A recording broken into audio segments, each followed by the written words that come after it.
So it's me, it's your host, and for this news episode, your anchorman, Darren Wade. And today I'm joined with, of course, Mr. Xbox Games Pass himself, Luke Maycock. What's Luke, up, Darren?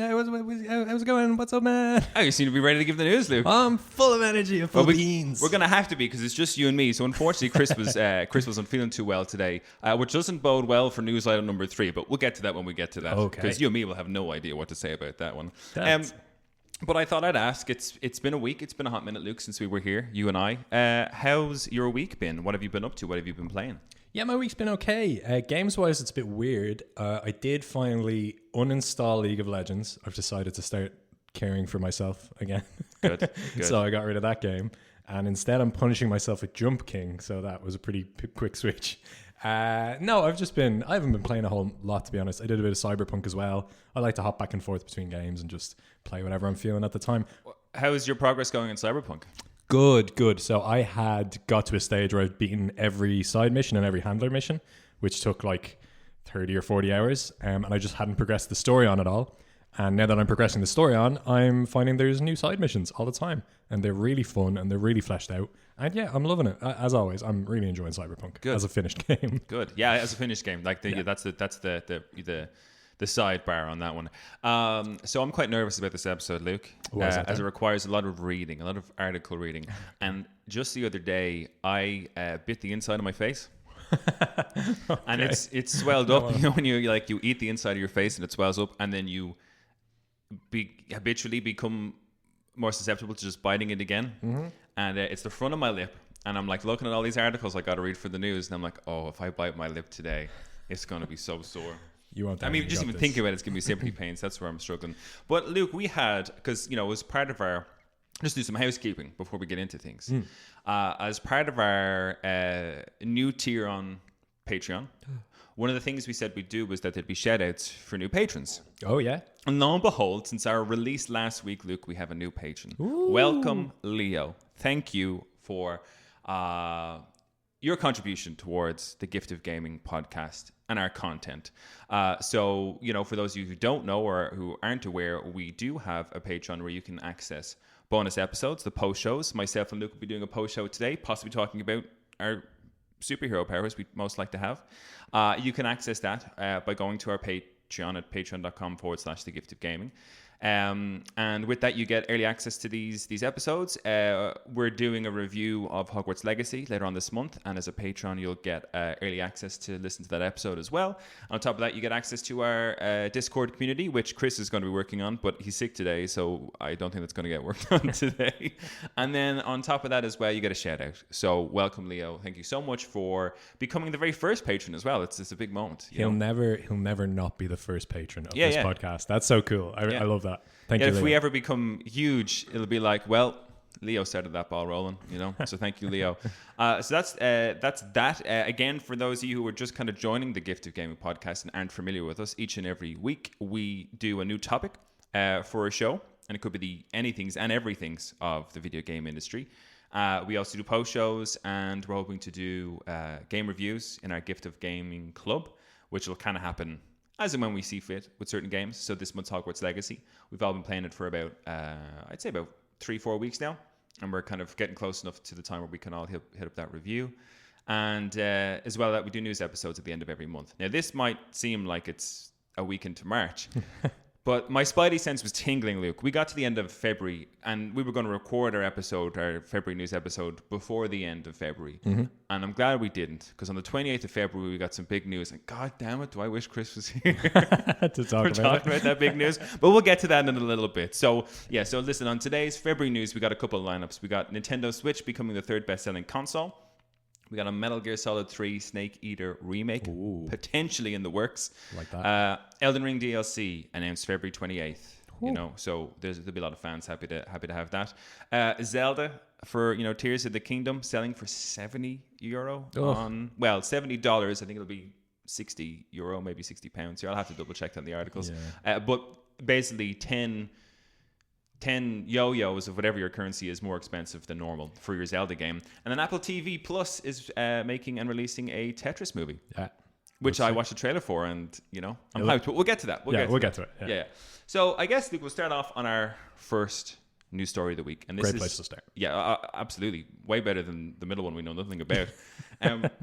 So Nintendo Switch in February became the third best-selling console of all time ever. Let's go. So this article comes from Ryan Dinsdale at IGN.com, and it reads as follows, and I hope to God I don't bite my lip. The Nintendo Switch has now sold 122.55 million units, surpassing the PlayStation 4 and Game Boy to become the third best-selling video game console of all time. The figure was revealed in Nintendo's third quarter earnings report, which also announced that 994.3 million units of Switch software have now been sold. Having passed 122.55 million units, the Switch now sits behind just the Nintendo DS at 154 million units and the PlayStation 2 at 159 million units sold. Despite the impressive number, up to 8 million from November, Switch sales declined by 21.3% from 2001 when it sold 18.95 million units in the first three quarters, compared to 2022's 14.91 million units. 5.2 million of these were the original Nintendo Switch, 7.69 million were the OLED model, and 2 million were the Nintendo Switch Lite.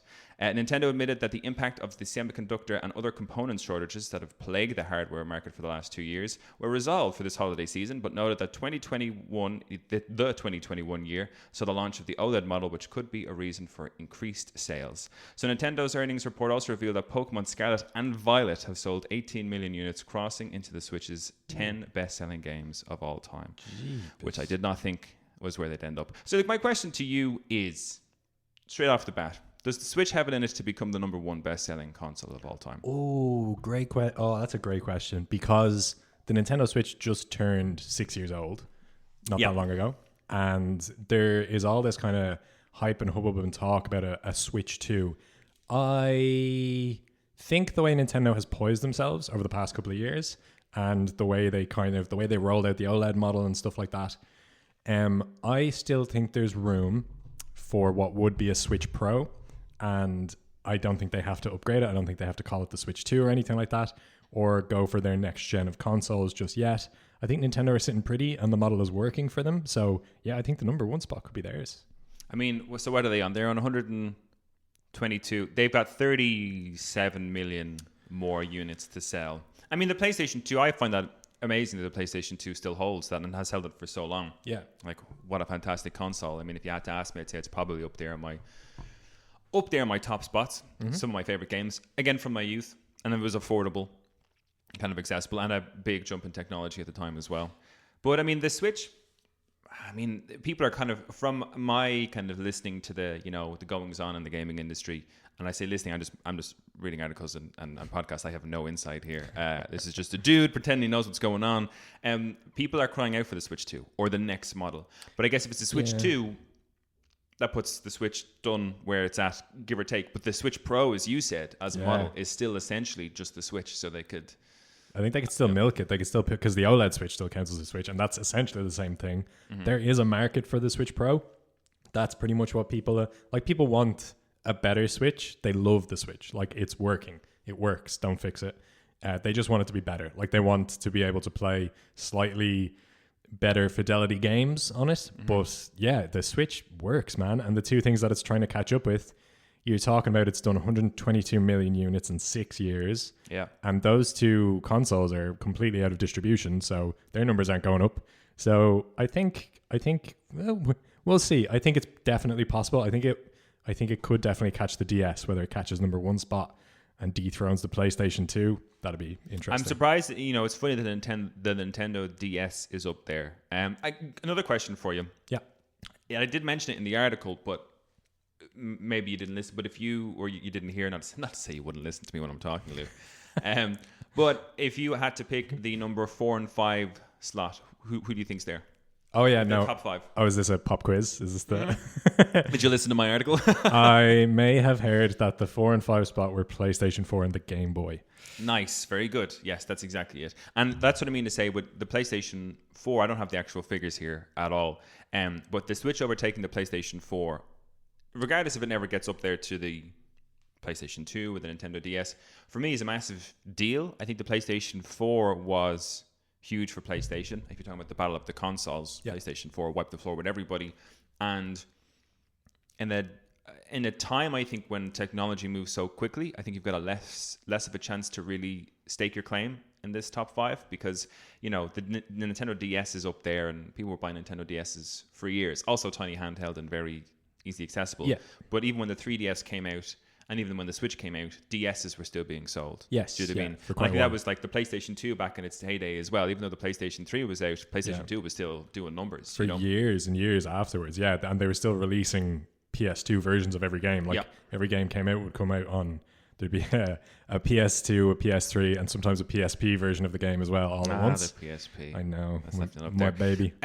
Basically, the end part, Nintendo's earnings report also revealed that Pokemon Scarlet and Violet have sold 18 million units, crossing into the Switch's 10 best-selling games of all time. Does that surprise you? Oh, no, because it's Pokemon, and Pokemon prints money. We know this very well. But I just wish the bad games didn't print money. I know, right? Yeah, it's just the franchise is so bloody successful, like everything they do with it. And I think their success is so far removed from the games. Like it's in merchandising, and it's in branding, and it's like how they get it out there, like how they run their business, how the Pokemon company runs their business, and how they work with Nintendo translates to game sales.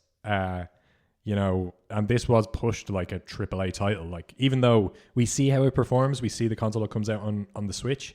I think that even talks a little bit to the potential of the Switch to get the number 1 spot, because, you have a title that's just come out, Scarlet and Violet, and they made a push for it as if it was like a AAA game, like Cyberpunk's a bad example.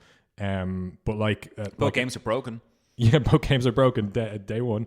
But it's this idea that like the Switch will release a game that just can't have the same level of fidelity as a AAA game on Xbox, PlayStation, and PC. Yeah. And it will do insane sales still today. Like the relevancy is 100% still there. The Switch's numbers may have flagged since the chip shortage got resolved and since the hype over the Switch OLED petered off. But, the console is still super relevant, still releasing games that people are paying for in buckets. So yeah, I think that could speak a little bit to its longevity. But no, it doesn't surprise me. It's the Pokemon company. What about you? Does it surprise you? I guess no. I wish it did surprise me. I wish it did, because I don't think it's that when you think of the other titles in there, the Mario Kart 8, the Zelda, like the real, and I think probably some other Pokemon games like Sword and Shield are probably up there as well. I don't have the list in front of me, but I'd assume Sword and Shield made it into that top 10 as well. Sword and Shield, I think when we talked about it on the Pokemon episode, I still think Sword and Shield's a bit of a baby game, like in terms of holds your hand, but I think it's a better quality Pokemon game than Scarlet and Violet. I like what they tried to do, but they didn't. All of the things that they tried to do, as brave as they were, I think, by talking to Craig and stuff like that, it sounds like they failed on most of them. Maybe failed is a strong word. It sounds like they need a lot of work on all of those aspects, which created a game that was, a bit janky, a bit empty, a bit lifeless. And they've got the DLC coming out, and maybe it's one of those things that over time they can improve the quality of the game. But I just don't think, you think of such great Nintendo lineups. I don't like the idea that there's a really crappy Pokemon game in there. And it's just that thing. It's like, it's the new one, so it does well because it's new. It's the next one. It's the next gen one. It's whatever way you want to coin it. But the idea that could be in there beating the likes of, I don't even know if Animal Crossing is still in the top 10 after the whole 2020 pandemic, but I hope it is, because I think Animal Crossing, in like how that came to be and what it did, deserves to be in there. I don't think it's as good as like the Mario Odysseys. I don't think it's as good as the Mario Karts. I don't think it's as good as the Zeldas, but I think it has its place in that top 10. To me, Scarlet and Violet shouldn't have that spot. Yeah, and I'm pretty sure, I'm just going to double check really quickly here, but I'm pretty sure Animal Crossing is either number 2 or it's number 2. Amazing. With 41.59 million units sold. So it's not too far behind Mario Kart. So really quickly going down the list. Number 1, Mario Kart 8 Deluxe. Number 2, Animal Crossing New Horizons. Number 3, Super Smash Bros. Ultimate with 30 million copies. Number 4 is Legend of Zelda Breath of the Wild with 29 million copies. Then number 5, Sword and Shield. 6, Mario Odyssey. 7, Sword and Shield. Also, I guess that's the... wait, what? One of them is Sword and the other is Shield, is it? That would be mad. Oh my God. Because then combined, they'd have 45 million. That can't be right. Okay. And then we have Super Mario Party. God, that's number 8. Ring Fit Adventure is number 9. Get fit, folks. And then Pokemon Let's Go Pikachu and Eevee was the 10th one before. So yeah, that was it's not super surprising, but yeah, a lot of the top performers still performing really well for Nintendo. It just this whole thing kind of sings to the tune of Nintendo still very much knows what it's doing. They're playing the market the way they want to play the market. It's working for them. Yeah. Just stop getting your broken games in the top 10. Put good games in there. Animal Crossing number 2, you know. All right, so the next thing we've got, Luke, is Metal Gear Solid 3 Snake Eater Rumor. A remake about the rumor, right? And this is coming from, oh my God, I didn't write it down. Okay, I'm going to fix this at the end of the episode. You just bear with me. So I don't know who who published this and who wrote it, but I will find it out because this isn't ours. So this reads, Konami is reportedly planning to make a big splash at E3 2023 with a new entry in the Castlevania series and a reveal for the long-rumored Metal Gear Solid 3 Snake Eater remake. The company has yet to make any official announcement, and further details on what these projects will offer are still hazy. Nonetheless, VGC believes fans can expect to see Konami have a booth at the mostly annual games conference, and I think that's just a nod to the fact that we haven't had it in a couple of years due to the pandemic. This is the first mention of the project coming to E3 2023. This isn't the first time we've heard about Metal Gear Solid 3 Snake Eater remake. VGC reported on the unannounced title's alleged existence back in 2021, explaining that remasters for other games in the series were also on the way. The same report claimed that more Castlevania is on the way, and if the reports are accurate, it looks like Konami hasn't changed many plans in the last few years. However, VGC says today that it's, and this isn't obviously from today, this is sometime in February, but said in the past that it's less clear that we'll see those Metal Gear Solid remasters anytime soon. As of a year or two ago, that was in the plans. It's less clear now that what they're going to do with that, VGC explained. I understand there's some debate about the way they should approach that. I would imagine that Metal Gear Solid 3, the remake, is going to be somewhat of a test bed for that. Konami's proper return to the gaming space is a long time coming, but it won't start with a Metal Gear Solid 3 Snake Eater remake or Castlevania, except for the Dead Cells return to Castlevania, which we saw on the Nintendo Direct there recently. The publisher also recently held a big blowout showing for its new Silent Hill game, which will receive a few new titles in the near future. Those include a Silent Hill 2 remake from developer Blooper Team. The franchise will also see a major new installment in the form of Silent Hill F, though little is known about this title so far. Keep in mind that Konami have yet to make any official announcement regarding new Metal Gear Solid or Castlevania games, remakes or otherwise. However, it's clear that Konami wants to make a triumphant return to the gaming industry after largely taking a step back in 2015. Whether or not it will be successful remains to be seen, but there's no doubt that the publisher is doing its best to make a good impression. Stay tuned for more on Metal Gear Solid 3 Snake Eater Remake and the next Castlevania, as we hopefully will get to hear more at E3 2023 this June. It's a bit of a mouthful there, but one of the things that is nice is that Konami coming back to the fold, because they disappeared to make, what was it, pachinko machines? Is that what they did? I think so. I could be wrong on that. Yeah. Tweet us at Gift of Gaming Pod and let us know if we're wrong about that one. But I think that's what they disappeared to. I think it was far more lucrative than doing what they were doing. Kind of another reason why, Kojima, went his separate ways and did his own thing, because I guess maybe Konami weren't really putting the money on the table for new games. Yeah, I'm not surprised. I'm sure there's lots of game companies, like Japanese game companies, that do like siphon off a bit of their workforce to work on pachinko machines, because there's huge money in pachinko in Japan. It's such an industry. I'm sure they're still like doing game stuff at the same time, but it's an interesting one. How do you feel when you hear Snake Eater remake? I mean, for me, it was I think it was my favorite. It's funny. I went back to play it last year, and it's hard to play it. It's a PlayStation 2 game. Do you know what I mean? It's a little bit janky and it's old. But by far my favorite Metal Gear Solid game at the time. I love the story, Young Ocelot, all that kind of stuff was great. And I'd love to see it come back. I'd love to see it, like, hopefully kind of reboot the Metal Gear Solid series in a way that's a little bit more accessible, because there is no way for me to play Metal Gear Solid games on my PS5, with the exception of Metal Gear Solid 5, whatever that one was called. Phantom Pain, thank you. That was like fun to play, but story-wise was a hot mess. So I'd like to be able to play, because I think the last time I was able to play Metal Gear Solid 1 or 2, they did a HD collector's edition. That's right, yeah. For the PlayStation 3. So that wasn't even available on the PS4. Yeah. That was a PlayStation 3 collector's edition thing that my brother had, so I was able to play them off that. But but they haven't really made a return at all. So I mean, look, if you could redo, like if this was the beginning of a Metal Gear Solid reboot, essentially, because remaking games is all the, it's in vogue right now. It's all the rage. That's the word I was looking for. So like if I could get Metal Gear Solid 3 Snake Eater as a remake done in modern day graphics, it'd be amazing. And then get to see Metal Gear Solid 1 and 2 then afterwards, And 4. I loved 4. 4 was, I think, a great way to finish out the story, but I think they lost themselves after that in terms of the storyline. But if you could give me a remake of Metal Gear Solid or the chance to reboot the series, I'd be well up for that.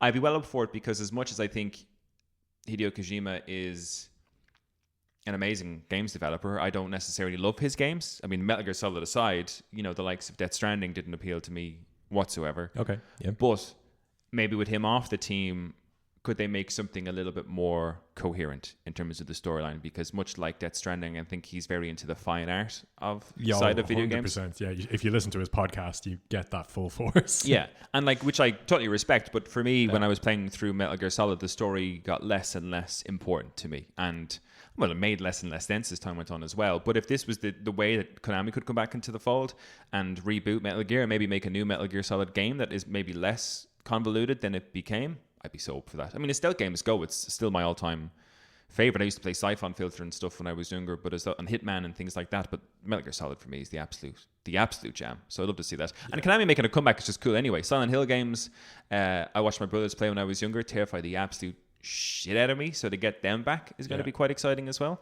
And then the Castlevania stuff, I have no experience there, but a lot of our mates do. A lot of our mates are big into the Castlevania series as a whole. So to see that kind of coming back to life again would be quite good.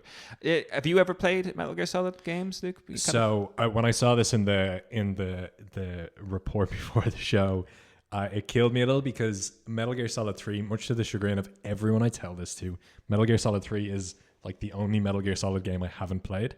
Now, you mentioned the HD remaster that they did for the PS3. I actually got that on the PS Vita at the time. Nice. But and that was when I was going to finally play Metal Gear Solid 3. I was really excited for it.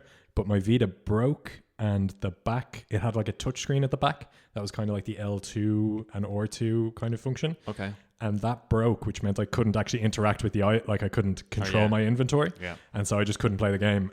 So it's one that I've always wanted to play. I know it's everyone's favorite one in the series, but I have only played... I finished... Actually, Metal Gear Solid 1, I think might have been the first game I ever played all the way through when I was a kid. I loved it. It was so good. So that's my history of Metal Gear Solid 1, Metal Gear Solid 2. I played through, we don't need to talk too much about that. Metal Gear Solid 4 played through, and Metal Gear Solid 5 I only got maybe halfway through. Yeah, like a fun Metal Gear Solid 5 was so much fun to play, but story-wise it was so bonkers. I cared not for what was going on around me. Just it was a bit wild. Yeah, it was.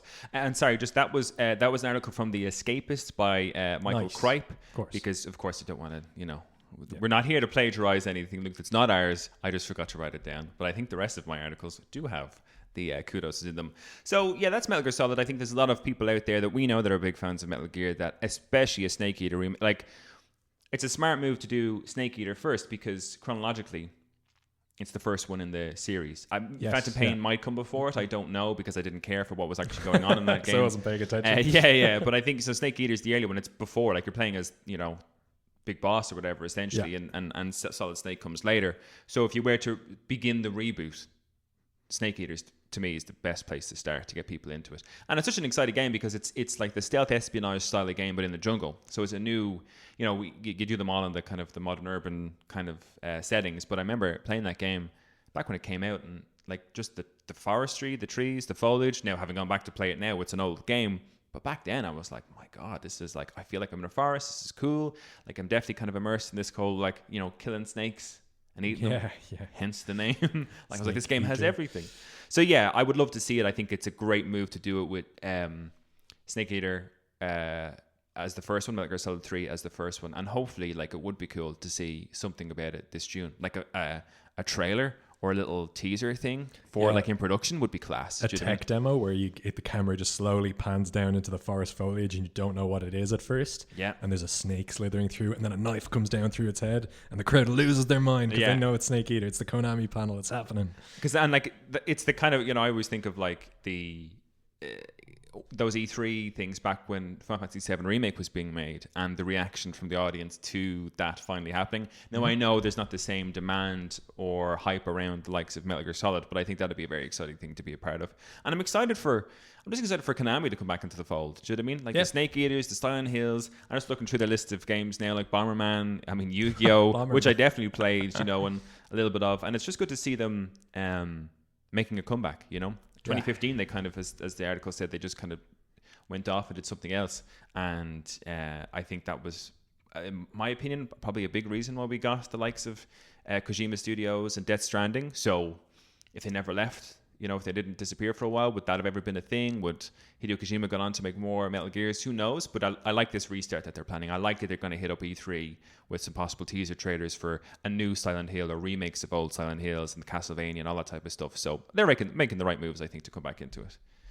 This next article, though, Luke, we're not going to be able to talk about at all. Chris, goddamn it, way to get sick on the day Elden Ring gets a DLC announcement. But this comes from The Verge. It's on the Elden Ring DLC from James Vincent. So we don't have a release date or any firm details about content for the hotly anticipated DLC, but it's a relief to all tarnished just to know it's coming. I'm assuming tarnish is the phrase given to people who play. Those are the when you're yeah. Yeah. Oh God. Well, goddamn it, Chris. Chris, where are you? Yeah. I get over immediately. Okay, so one of 2022's biggest games, Elden Ring, is getting what looks to be its first major expansion. DLC content titled Shadow of the Erd Tree. I hope I'm pronouncing that right. Developer From Software announced in a tweet this morning that the DLC was officially under development, though the company did not share when we might expect a release. A short blog post confirmed the DLC will be coming to PS4, PS5, Xbox One, Xbox Series X and S, and Steam. It also said that a follow-up report is still a little ahead. So we can hopefully expect more details sooner rather than later. Elden Ring DLC is hotly anticipated content for a number of reasons. Elden Ring has been a massive success, selling more than 20 million units worldwide, and From Software has a habit of releasing DLC for its titles within a year after a game's initial launch. Elden Ring was released February 25th last year, and so far the game has only received patches for balance and an update enabling better PvP in the game's Colosseums. This is coming from the actual Elden Ring Twitter. This is their actual announcement. Rise Tarnished and let us walk a new path together. An upcoming expansion for Elden Ring Shadow of the Erd Tree is currently in development.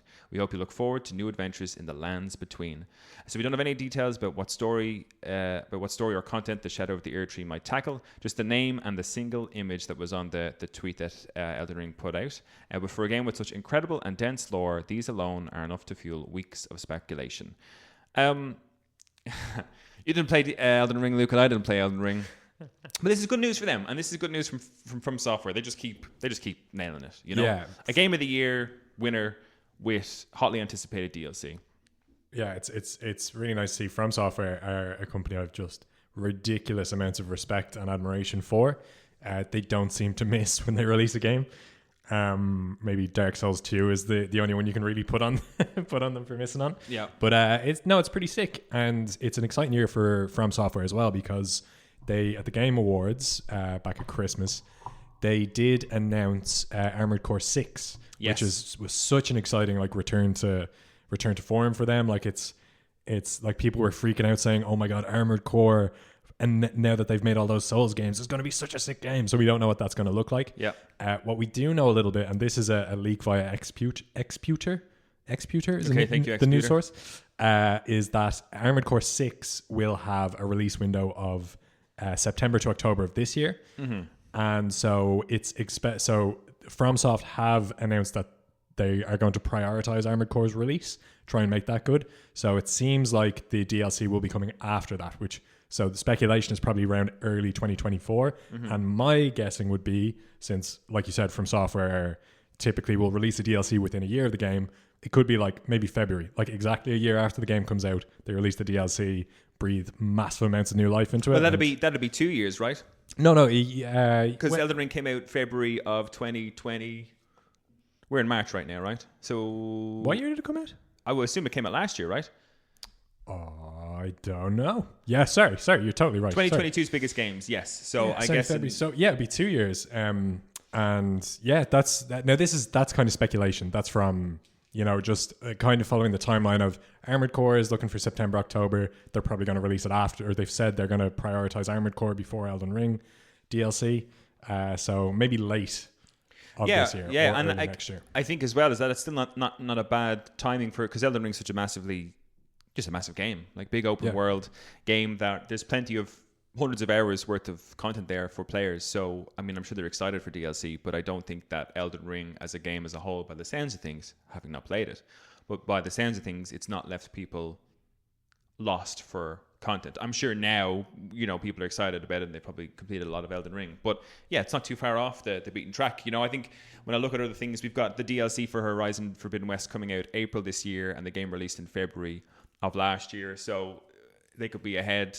That's kind of just over a year as well. But like that's Guerrilla, that's all they're focusing on. Whereas you said with Armored Core, they probably have a few things to get through first. But that's exciting stuff. There's a little, there's more on that article, but they're just talking about the picture, and they're talking about who's riding the horse, and there's some names that I couldn't even pronounce in there. So I was like, I'm not even going to read that part of the article. This is totally wasted. The Souls games, From Software fans go so hard on the lore. The YouTuber, so that's what Chris was talking to me about. He said he'd love to do an episode on game lore, and I think he was kind of saying all the From Software games, just people go ham. Crazy. Yeah, people go ham.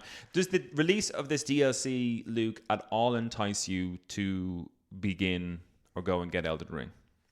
No, I don't know. I don't know why I haven't bit the Elden Ring thing, because I love Bloodborne. I love Souls-likes. I love Souls games. Mm-hmm. I haven't played 2. I think I've played 1 and 3. And Bloodborne. I never got around to Sekiro. I'd actually sooner play Sekiro. Sekiro looks insane. Yes, yeah. That looks so much fun. I don't know. It's in that category. I don't know if you do this, Darren, but sometimes when someone recommends me an amazing film, I go, great, that's really great, I'm going to like that.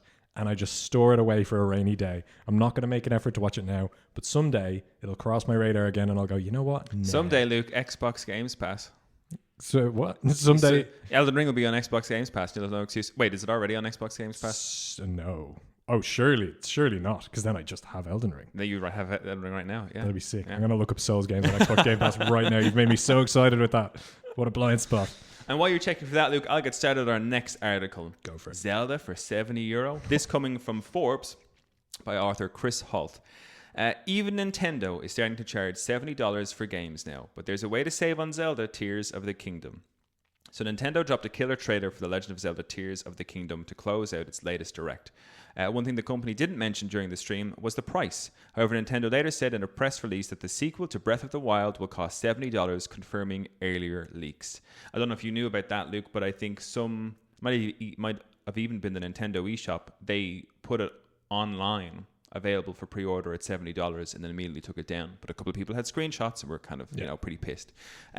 So back to the article. It's the first time the company has gone to that price point for the base version of a first-party Switch game.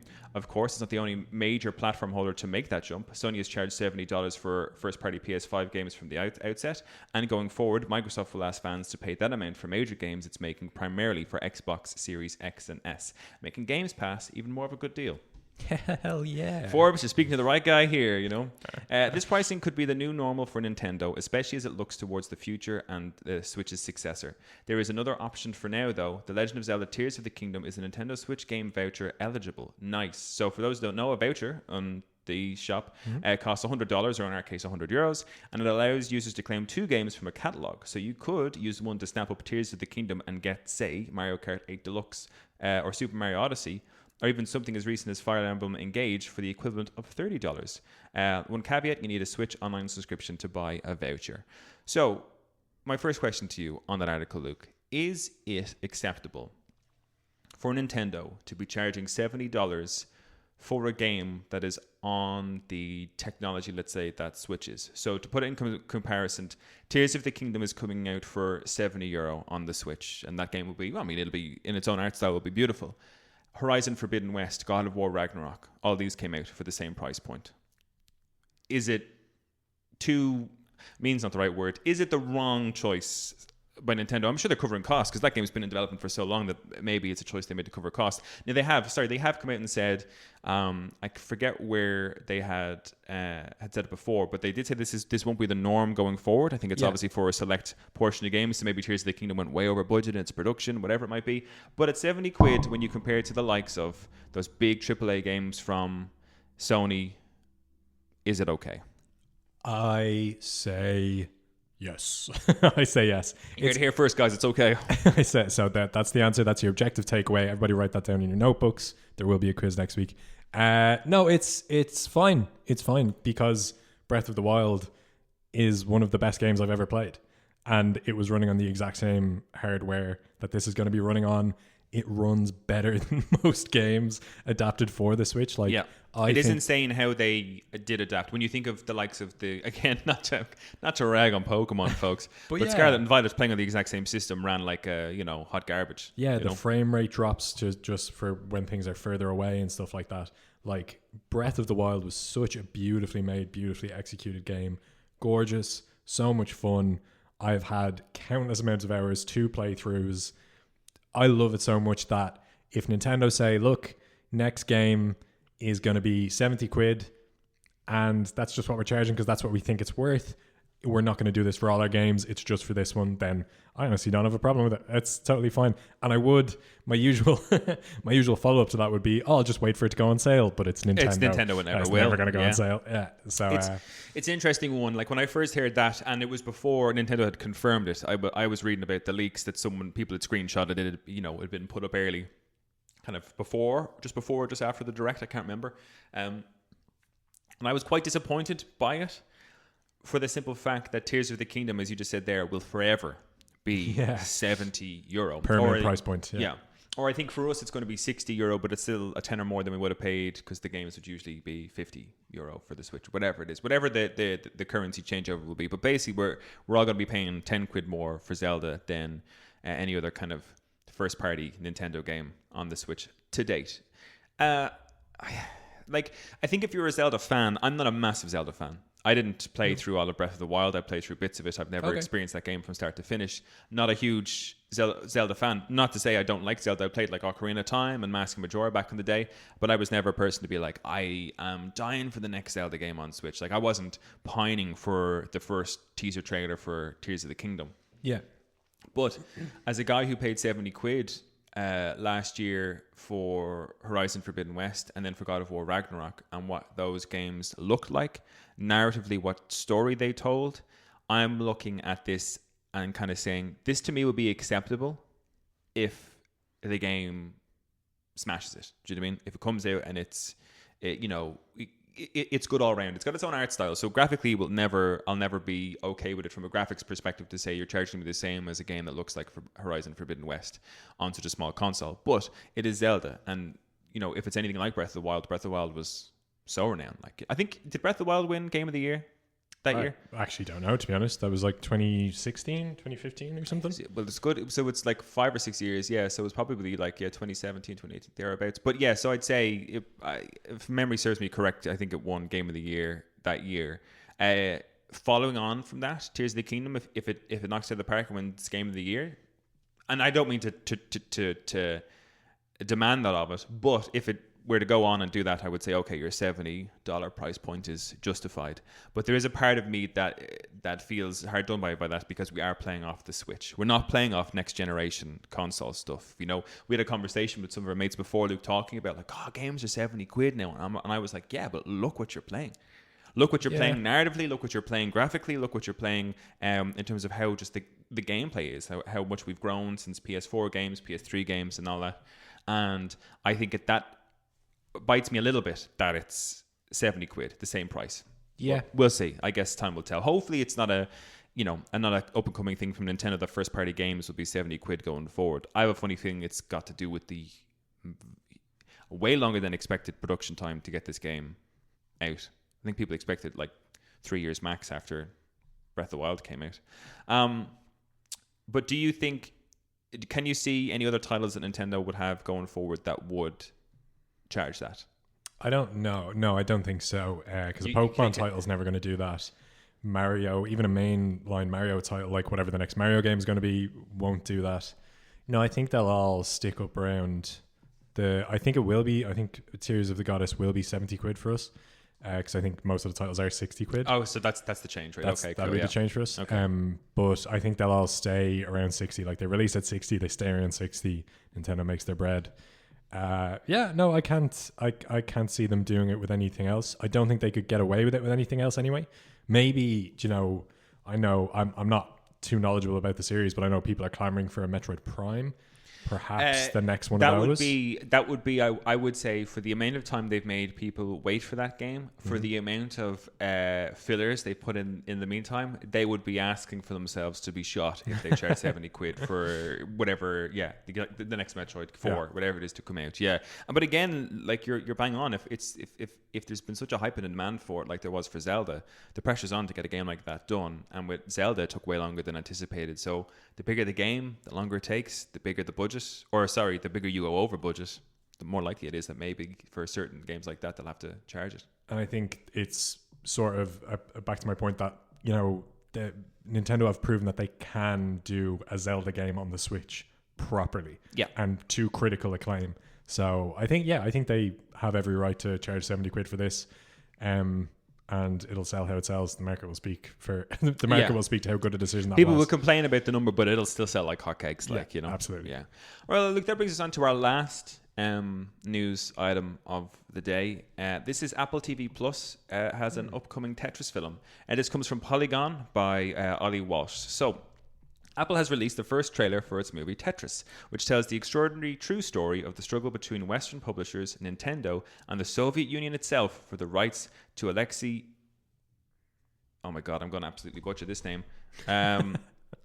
Alexei Pajitnov's classic puzzle game. Oh god, I definitely butchered that, but we move on. Taron Egerton plays Hank Rogers, the gaming entrepreneur who was instrumental in discovering Tetris and securing the console gaming rights, thus enabling its release on Nintendo's then revolutionary Game Boy handheld. To do so, he had to negotiate directly with the Soviet regime, since communist law dictated that the game belonged to the people of the Soviet Union, rather than Pajitnov himself. All sorts of Cold War skullduggery ensued. It's an incredible tale that forms the centerpiece of David Sheff's classic book, Game Over, which chronicles Nintendo's early rise. The film, directed by John S. Baird, seems to take a pretty broad approach to the material, drenching it in 80s pop needle drops, car chases, for some reason, retro game effects reminiscent of the dreadful Adam Sandler vehicle Pixels, and Egerton tearing up as he describes the perfect game. Still, it's fun to see legendary figures of the early video game business portrayed on screen, such as odious British media tycoon Robert Maxwell, played by Roger Allen, Smooth Nintendo of America boss Howard Lincoln, played by Ben Mills, who gets a wonderfully silly and dramatic Game Boy reveal, and terrifying Nintendo president Hiroshi Yamauchi, oh my god, these names. Yamauchi, played by Togo Ogawa. So Tetris, which comes from Marv, the company behind The Kingsman, will stream on Apple TV Plus from March 31st. Okay. Yeah. Do you think you'll go see this? I might watch it on Apple TV Plus. Did you watch the trailer? I watched the trailer, yeah. It looks super goofy. And it looks super goofy, but it looks like it's a lot of fun too. It looks like it could be a lot of fun. I don't want to write it off entirely. The material is kind of... they could do a botched job of like telling the story is my only fear, because I'm pretty sure Tetris was invented by a couple of guys, and one of them died a pauper, like broke and alone, right. and the other one might be the guy that they're telling the story about. So I think the source material could be botched a bit, and it could tell a pretty unfaithful telling, but it could be an entertaining movie, and I'm not sure how much I care in between those two lines. So no, I'll give it a go. What do you think? I mean, I watched the trailer for it and it looks like a hell of a lot of fun. It's kind of... So my next question kind of to you on this article was, and I'll answer it first myself, I guess, because that's where I was going, was kind of which style of video game movie do you kind of prefer? The adaptations like The Last of Us, or these kind of drama documentary style of movies that go to the history behind certain video games? And I'm looking at this, and I love you and me way back in the day. I'll never forget, we did like loads of research on the PlayStation 2, and like as an episode that we tried to do like fucking 7, 8, 9 years ago now at this stage, Luke, a decade ago almost. And one of the fun things that we came across was the idea that PlayStation 2s, when we're doing like funny stories, was that I think it was Saddam Hussein, people had said, was building a supercomputer out of PlayStation 2s. And it's all these kind of like really kind of niche stories that there's like some, you know, sprinkle of truth in there. And I could watch like document drama style movies about that kind of stuff all day long, you know, like the you know, the ET game that almost broke the gaming industry as a whole. Yeah, of course. I'd love to see like kind of like a proper drama, you know, like big production film all about that, because you know that's the kind of video game media I eat up. The likes of The Last of Us with like those kind of adaptations, I love. They're very enjoyable. Like Last of Us has been class, but for me, it's that like I love watching these things and learning something. Now, again, as you said, this is a situation where the history behind Tetris and how it came to be could be botched. In which case, am I actually watching something that's historically accurate or not? But it's a fun thing to do. You should have been the idea, and I like the trailer just because I never knew anything about the Tetris coming to Nintendo and the Game Boy or whatever. And watching this, I was like, this surely can't be. But then the end of the trailer is like based on an extraordinarily true story. And I went online to have a little read, and I was like, holy shit, like there's actually negotiations with the Soviet Union over this game, you know, like back in the day. I was kind of like, that's a mental kind of story like that, like the, you know, ET breaking video gaming, all those kind of obscure video game stories that I love to hear. So yes, I'd be very excited to, I think, go see this. But I would love these things to be historically accurate. I'd love to get the actual story. As you said, I don't want to have anybody thrown to the wayside who had an integral part to play in any of this. Yeah, and their number one goal is to entertain us, so they've no real obligation to tell the truth. But, you know, there's enough, I think there's probably going to be enough insanity in the story of what actually happened with like negotiating with the Soviet Union and stuff like that, that could be played for a lot of comedy and a lot of fun. And it could be really interesting without them having to like steamroll over what happened. My main source from that story comes from John Green's podcast, The Anthropocene Reviewed. He does an episode he usually tackles like 2 topics per episode and rates them. And one of the ones he tackles is Tetris in one of his episodes. You should give that a listen. Just Tetris as a look at, as a whole? As a look at, and then he goes into the history of how it came to the US and how, you know, the capitalistic US did everything they could to get their hands on it and bring it to a market. And that was, I guess, via Nintendo. Really interesting listen. I would really highly recommend it. But yeah, it's kind of nice to see anything that sort of shines a light on video games and the video game industry and the passion behind it. And it's getting like, you know, I think of me enjoying games 10 years ago. I think of me enjoying games 20 years ago. And in all this time, and now that we're sitting down to do a podcast ourselves, it just keeps growing. Growing and growing and growing. Like this year, we've got The Last of Us adaptation, which is like an absolute fucking huge hit. Like for people who aren't interested in video games at all, it's great to see a story that was told through the medium of video game hitting people so hard who have no interest in games. Do you know what I mean? I think it opens up the world to like, oh, they're not just silly like Call of Duty, whatever else. There's actual depth and nuances to these things that, you know, kids or young adults or adults like us are playing these days. I'd love to see that. The likes of a Super Mario movie coming out this year, this Tetris film. It's like all this on top of all the normal video game stuff that we're getting. It just keeps growing. So like I'm loving it. Like, keep it coming. Long may it continue, providing it's good. That's my only worry, is that, you know, when I hear of the likes of Horizon coming to the TV screens and God of War coming to the TV screens, I'm like, okay, but please don't butcher these. Because don't mess it up. The popularity of these things becoming a success comes the possibility that the more you do, the more you saturate it, the worse they are, you know. But then you have like breakthroughs like The Last of Us that set a bar for everything to follow. Like Last of Us, I can't think of a more successful adaptation of a video game to date, and that's wonderful. It's so nice to see. So Super Mario Brothers movie from 1993. that's your okay. Yeah, that's your all time. That's my bar. That's your bar. No, it's cool. Long may the passion, long may the success continue. Absolutely.